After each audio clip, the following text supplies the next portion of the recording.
Apa yang hari ini didapatkan sampai detik ini dari masyarakat yang dikeluhkan terhadap Komisi D khususnya Danto terkait dengan pelayanan kesehatan ini? Ya, memang ketika berbicara tentang kategori puas dan tidak puas ini tidak ada ujungnya. Tidak ada ujungnya ya. Karena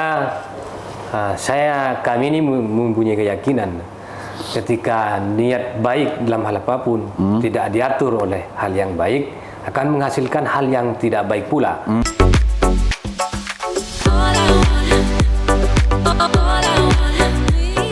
Assalamualaikum warahmatullahi wabarakatuh. Melalui jumpa dengan saya di Hai Sam Rabu. Kali ini kita evaluasi dan menjadi feedback dari pantauan teman-teman Komisi D terkait dengan urusan upaya dan ikhtiar Komisi D dan juga RSUD dalam rangka meningkatkan pelayanan kesehatan. Assalamualaikum Pak Ketua. Waalaikumsalam. Selamat berpuasa ya. Kayaknya puasa beneran ini. Beneran apa gimana ini Pak saja? Oh ya. Oh namanya aja ketua sekretaris di PJP3 harus beneran puasanya wong P3 kan gitu. Assalamualaikum Kanda. Waalaikumsalam Kanda. Ini meskipun orangnya banyak mikir, secara umur ini masih adik saya ini. Masih enam kan? Puasa ya? Alhamdulillah. PKB sama dengan PKB ini. Kalau PKB kan puasanya beneran, P3 pasti semakin beneran juga kan P3. Assalamualaikum, Dinda. Kanda. Ini Kanda kalau ini. Senior ya.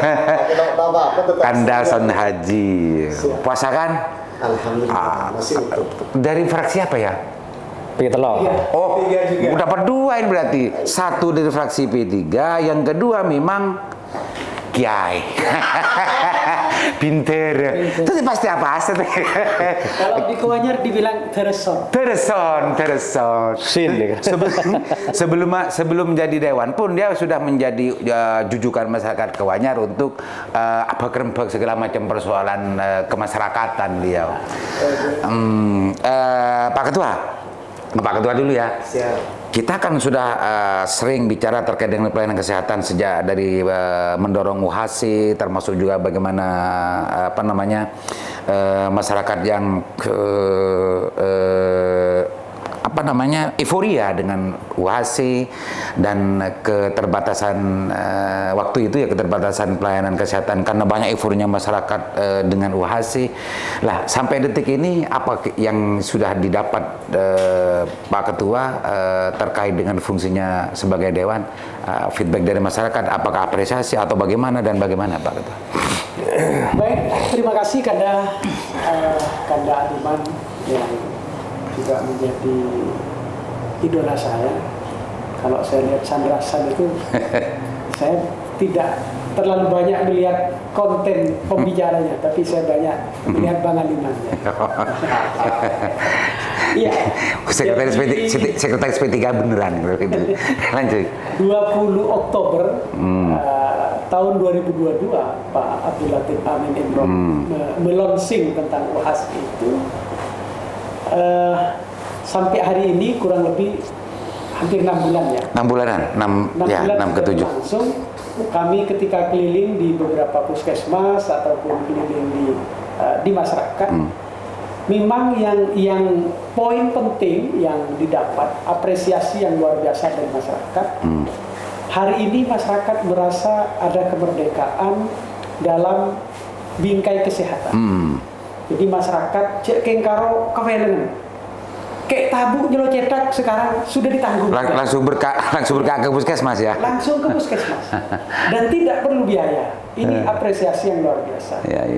Kemudian yang juga harus menjadi perhatian penting.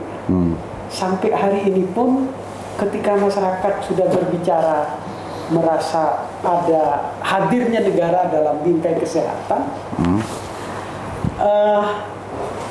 harus diimbangi dengan pelayanan, ya. Jangan sampai ada masyarakat yang merasa ditolak untuk berobatnya, ya. Karena ketika ada insiden kecil, misalnya ada orang yang ditolak untuk masuk, padahal memang benar puskesmas maupun rumah sakit benar. Orang dari luar kota kemarin dari Banten mau masuk, ketika ditanya KTP-nya Banten, padahal asli dari Galis misalnya. Itu mau maksa minta UHC, ini kan tidak boleh. Lah ini sudah bercerita bahwa rumah sakit, puskesmas sudah tidak mau melayani. Nah ini yang kadang-kadang hal kecil ini yang membuat persepsi masyarakat tidak baik di mata masyarakat Kabupaten Bangkalan secara umum. Nah hal-hal kecil ini yang nanti kami akan mengundang semua stakeholder yang berkepentingan di dalam pemerintahan, terutama dalam mempersempit riak-riak kecil yang membuat UHC ini tidak baik persepsinya. Nanti kami sudah bersepakat dengan pimpinan Komisi D untuk semacam ada political will dari pemangku kebijakan. Tapi memang nggak ada ya, artinya celetukan-celetukan sinis, celetukan dari publik itu terkait dengan pelayanan yang diberikan oleh RSUD atau puskesmas yang kurang puas gitu ya. Bukan hanya celetukan, salah kecil itu sudah dianggap besar. Iya. Padahal nawaituhnya manajemen dan seluruh nakes di rumah sakit dan dinas kesehatan ini sudah mau melayani dengan super terbaik, tetapi ketika ada hal kecil yang dianggap tidak sesuai dengan keinginan pasien, ini sudah dianggap menjadi dianggap tidak logena. Artinya sampai detik ini 6 bulan perjalanan UHC dan juga pelayanan yang diupayakan oleh fasilitas kesehatan yang pemerintah Kabupaten Bangkalan ini masih saja ada celetukan-celetukan seperti itu. Bukan hanya ada, tapi banyak. Banyak gitu ya. Maka ini harus kita benahi. Selain harus ada tindakan nyata, ya dari pihak-pihak terkait ya, dari pihak-pihak terkait juga memang harus bisa memainkan media. Oh gitu. Iya. Media ini penting untuk merubah persepsi itu. Oke. Ya. Pak Ketua, itu pengakuan ini bulan puasa, Pak Ketua ini jujur. Kalau cerita semacam ini, insya Allah jujur, benar adanya. Jadi ada orang Banten di luar kota yang kemarin minta fasilitas pelayanan kesehatan di sini, UHC bisa mengakses UHC, tidak bisa. Justru yang disalahkan adalah pemerintah Kabupaten Bangkalan itu bukan mengada-ngada. Insya Allah tidak mengada-ngada. Kita nanti dalam ya pemirsa. Dato, siap. Apa yang menjadi dari 6 bulan ya pelayanan UHC dilakukan dan juga pelayanan kesehatan sering kali dipublikasikan akan meningkatkan pelayanan kesehatan terhadap siapapun. Yang penting itu masyarakat Bangkalan tidak tebang pilih. Apa yang hari ini didapatkan sampai detik ini dari masyarakat yang dikeluhkan terhadap Komisi D khususnya Danto terkait dengan pelayanan kesehatan ini? Ya, makasih Pak Alim Bang Aliman. Memang ketika berbicara tentang kategori puas dan tidak puas ini tidak ada ujungnya. Tidak ada ujungnya ya. Karena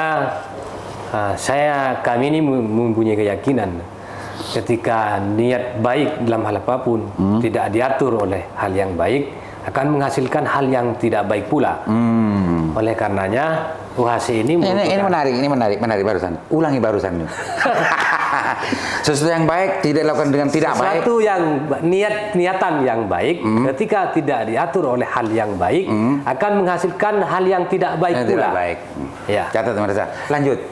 Oleh karenanya Bang Aliman, UHC ini merupakan motivasi niat baik kita bersama.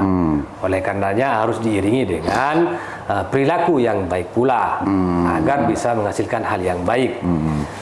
Bicara tentang perilaku yang baik ini, konteks UHC ini memang sorotan kami bukan hanya kepada pure masyarakatnya secara secara umum, akan tetapi juga kepada nakesnya. Seiring dengan proses perjalanan, posisi ketidakpuasan ini memang ada pada posisi masyarakat.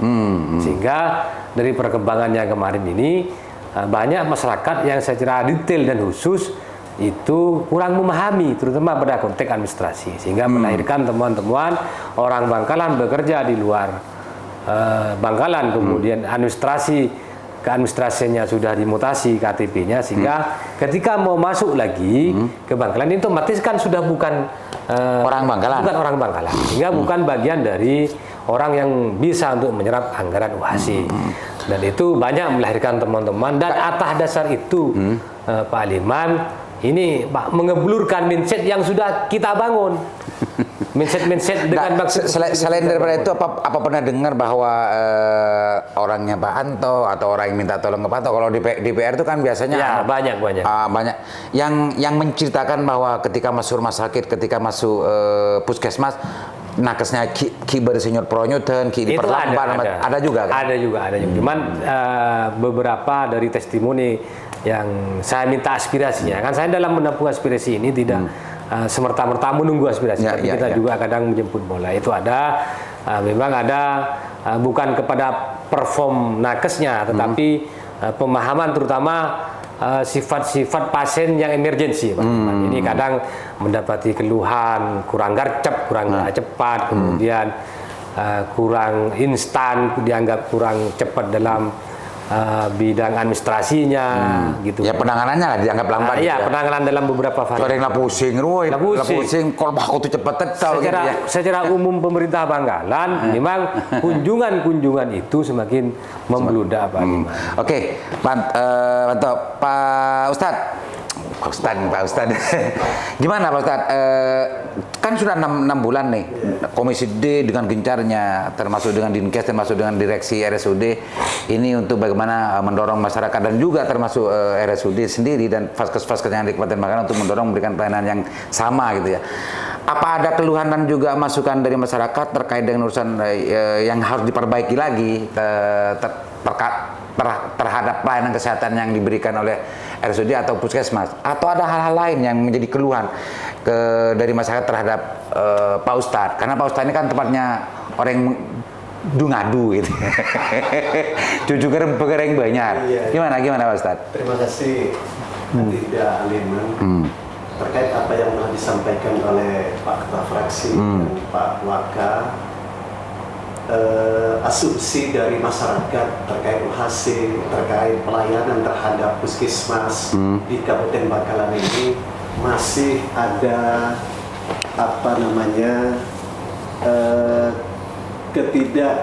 terjadinya ketimpang siuran. Kenapa begitu? Kenapa begitu? Karena masyarakat ini pengennya setelah mendengar UHC, padahal mereka tidak paham. Sehingga yang menjadi korban ketidakadilan ya justru rumah sakit dan puskesmas yang jadi korban. Padahal mereka sendiri tidak paham apa itu UHC. Malahan kejadian yang kemarin sempat saya datang ke Tanah Merah, ke Labeng, ke Manyar, mereka tidak paham seperti apa yang telah disampaikan oleh Adinda Anto. Orang kebenyar alakoh de Jakarta yang secara administrasi sudah berubah, alamatnya sudah KTP Jakarta, setelah pulang dia sakit mintanya gratis juga. Nah, kejadian yang seperti minta ini akses UHC, iya, minta akses UHC. Kejadian yang seperti ini sering terulang gitu.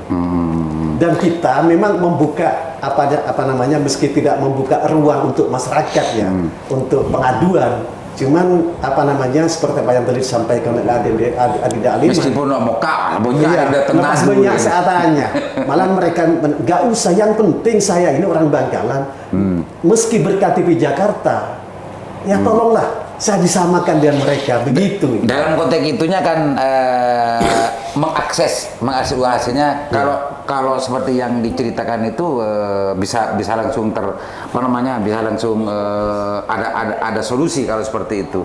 Tapi pelayanan yang lain lambat tidak dilayani dengan baik dan macamnya itu masih ada nggak? Aduan-aduan semacam itu kalau dari skala kecil di Kecamatan Kuanyar, alhamdulillah masyarakat banyak yang merasa puas terkait ini. Alhamdulillah ini. Entah kalau di kecamatan lain begitu ya. Oke.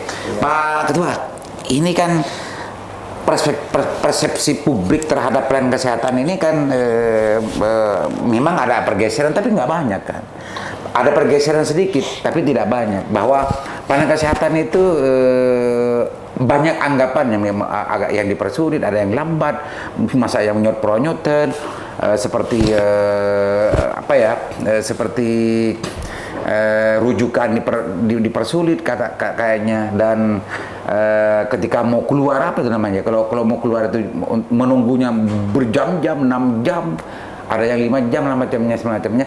Jadi perspektif pelayanan kesehatan yang ada di masyarakat sampai detik ini, meskipun apa namanya ada upaya besar-besaran dilakukan oleh direksi dan juga Dinkes untuk memberikan pelayanan yang terbaik, masih belum bisa merubah terhadap persepsi buruk terhadap para pelayan kesehatan ini.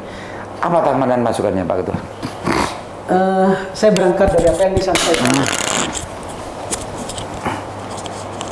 yang disampaikan oleh Pak Waka tadi. Kalau saya menerjemahkan dalam bahasa Timur Tengah, al-haqqu bila nidhamin qad yaglibul batil binidhamin. Oh gitu. Ya. Jadi kalau kebaikan yang tidak terorganisasi dengan baik, P3. kebaikan yang tidak terorganisasi dengan baik akan dikalahkan dengan kebatilan yang terorganisir dengan baik. Kan itu. Ya.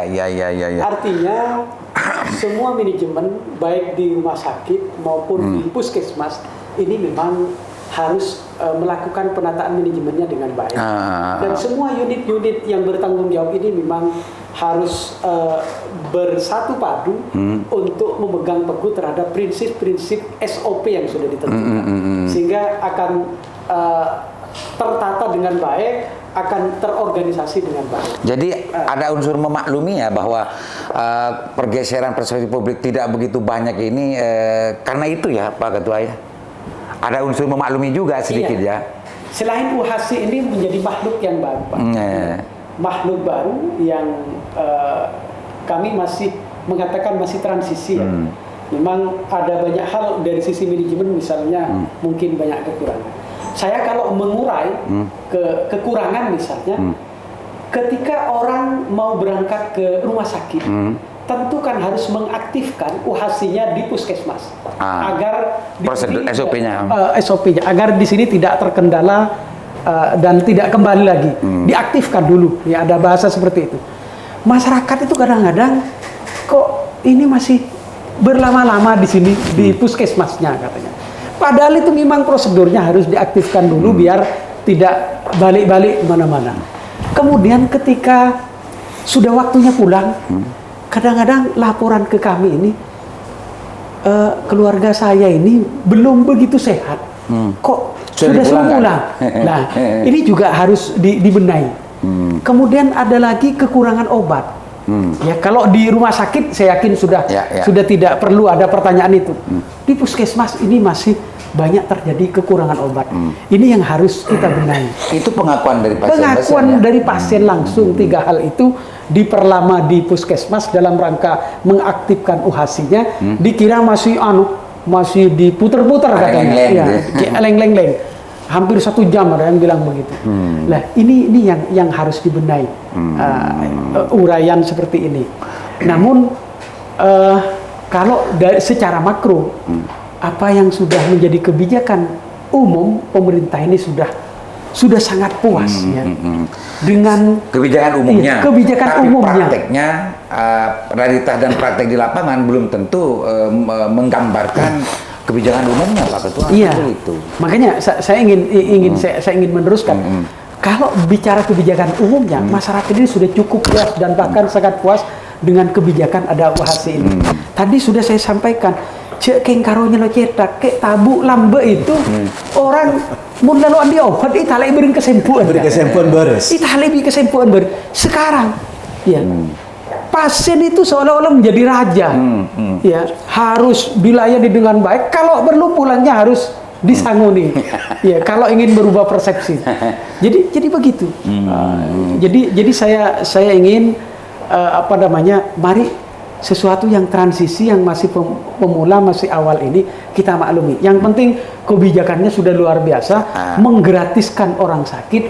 Kalau ada di sana sini kekurangan, mari kita benahi bersama-sama secara bertahap. Oke. Tuh pemirsa masukannya Pak Direksi, Pak Direktur RSUD dan juga Pak Dinkes bahwa transisi ini kebijakan utuh tidak otomatis sama dalam praktek di lapangan. Tapi kalau memang terjadi kekurangan di sana sini, harus dibenahi bersama. Itu poinnya. Donato, kan persepsi publik terhadap pelayanan kesehatan masih sedikit ya gesernya. Ada kepuasan bahwa UHC itu sangat luar biasa. Cuma ketika bicara pelayanan, sebagaimana yang diceritakan oleh Pak Ketua tadi, kan banyak tuh keluhan. Ya. Apa kira-kira masukan dan yang bisa menjadi sebuah solusi terhadap direksi dan juga Dinkes untuk membangun sebuah pelayanan yang sekiranya bisa memuaskan terhadap masyarakat. Silakan. Ya, terima kasih. Yang pertama-tama ini bicara masyarakat ini harus ada edukasi tentang syarat persyaratan bagaimana orang itu bisa masuk HASI. Ini jangan biarkan mereka jangan biarkan mereka menggeleng jika tidak bisa itu disampaikan di rumah sakit. Ya, mestinya dari rumah dari rumah si pasien dan keluarga yang mengantar ini sudah paham apa itu persyaratan. Dan itu Pak Aliman, titik beratnya ada pada sosialisasi. Dan sosialisasi ini kami ini berharap bukan hanya pada leading sektor formal saja yang menyampaikan aspirasi. Di situ ada tokoh agama, ada edukasi dengan tokoh pemuda. Kita libatkan semua. Kelebun ini kan leading sektor yang formal. Yang formal. Yang non formal saja kita libatkan. Satu contoh melalui Pak Kiai, melalui Bintere. Lebih luas ya harus. Lebih luas dan lebih menyentuh. Lebih luas. Lebih kepada fatayat muslimat. Sehingga mereka itu datang ke rumah sakit, di samping mempunyai niatan mau sehat juga memahami tentang apa itu persyaratan UHC. Itu ya masukannya ya. Jangan henti-hentinya pihak direksi dan juga pihak puskesmas melibatkan pihak-pihap tertentu untuk melakukan sosialisasi tentang pelayanan khususnya bagaimana SOP-nya. Pak Ustadz, kan sama tuh yang dirasakan, yang didapatkan, yang didengarkan bahwa publik ini meskipun di sini dilihat oleh Komisi D sudah maksimal memberikan sebuah pelayanan dan upaya yang sangat luar biasa meningkatkan pelayanan yang lebih baik terhadap masyarakat, tapi persepsi itu masih tetap kokoh gitu ya, bahwa pelayanan itu tidak baik, pelayanan itu lambat dan lain sebagainya yang ada dalam pikiran publik. Masukannya terhadap direksi dan juga terhadap masyarakat. Terima kasih Dinda Aliman. Masukan dari saya mungkin yang paling pas ini searah dan sejalan dengan Adinda Anto ini adalah terkait dengan adanya sosialisasi yang harus disampaikan tidak hanya sekedar kepada mereka yang pakai seragam begitu. Keyasinan, arisan, fatayat, muslimat, dan kalau perlu setiap stakeholder, apalagi NU begitu ya, ini memberikan pemahaman terkait UHC ini. Paling tidak kita yang di dapil masing-masing bisa mendampingi sehingga masyarakat itu paham bagaimana UHC. Kalau terkait kepuasan ini tergantung pada person masing-masing. Cuman secara umum saya lihat di setiap kecamatan yang ada terkait adanya UHC ini masyarakat sangat berterima kasih pada pimpinan. Demikian Oke. Tidak perlu gini ya, tidak perlu direksi dan yang lain-lain ini untuk bahwa ketika mendapatkan penilaian yang kurang baik itu justru mereka harus sabar lah, atau mereka harus betul-betul tekun dan rajin untuk melakukan sosialisasi langsung atau tidak langsung, berapa pasien yang di depannya atau yang lain, karena memang selama ini yang terjadi ya mungkin tidak semuanya secara umum. Saya sendiri pun sempat mendapatkan keluhan dari keluarga saya ketika mendapatkan pelayanan di sini gitu. Memang berisinya pronyot. Memang tidak semua, tapi gue berisinya pronyot itu. Gula begini. Iya.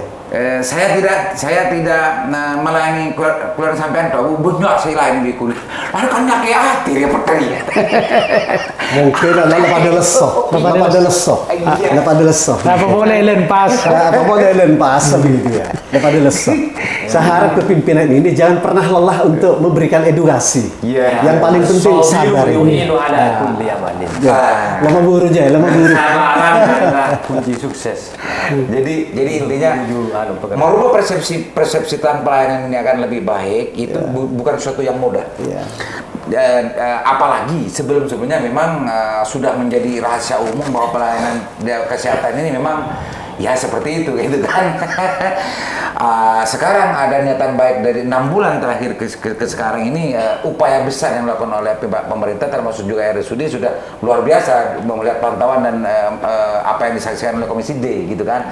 Cuma ya bagaimana merubah persepsi pelayanan kesehatan yang lebih baik dalam masyarakat ini, yang ingin disampaikan kepada pihak RSUD dan juga pada pihak Dinkes, jangan sampai lelah gitu ya untuk memberikan edukasi dan sabar. Kurangi nyot-nyot gitu kan. Gitu ya. Siap digali. Closing statement mewakili semuanya. Baik. Yang pertama saya ingin bahwa UHASI dengan berbagai perangkatnya ini, saya berharap kepada manajemen ini menjadi sebuah test case dan stimulasi untuk mendapatkan feedback dari masyarakat. Tanggapan, kritik, serta keluhan itu kita jadikan sebuah vitamin, jadikan sebuah penambah energi untuk kita memperbaiki. Kalau tidak ada kritik, kalau tidak ada keluhan, ini dianggap dianggap sudah benar semuanya. Jadi dengan adanya kritik itu justru berterima kasih ke masyarakat. Ini PR yang harus kita tutupi. Bolong-bolong ini PR kita setiap hari. Maka kalau sudah banyak kritik itu, yang penting ditanggapi dan direspon dengan baik, diperbaiki. Dan harus jujur. Saya yakin ke depan akan menjadi rumah sakit idola di kabupaten. Amin. Jujur ya, saya maknai, saya tafsiri. Jujur itu kalau memang betul salah ya jangan nyor-nyotin anyapnya bahwa itu bener kan gitu. Ya. Aku itu salah dan minta maaf kan gitu. Kan gitu ya. Nah selama ini dulunya sudah jelas-jelas salah, masih nyanyak bener. Nah itu sih bikin jamet orang. Oke, mudah-mudahan masukan dari Komisi D, hasil pantauan dari Komisi D ini menjadi vitamin baru buat teman-teman, buat manajemen RSUD dan juga pada Dinkes, dan juga terhadap masyarakat. Jangan henti-hentinya untuk bertanya kepada pihak-pihak terkait agar lebih paham dan mengerti terkait bagaimana SOP mendapatkan akses pelayanan kesehatan di Kabupaten Magelang. Mudah-mudahan. Assalamualaikum warahmatullahi wabarakatuh. Waalaikumsalam.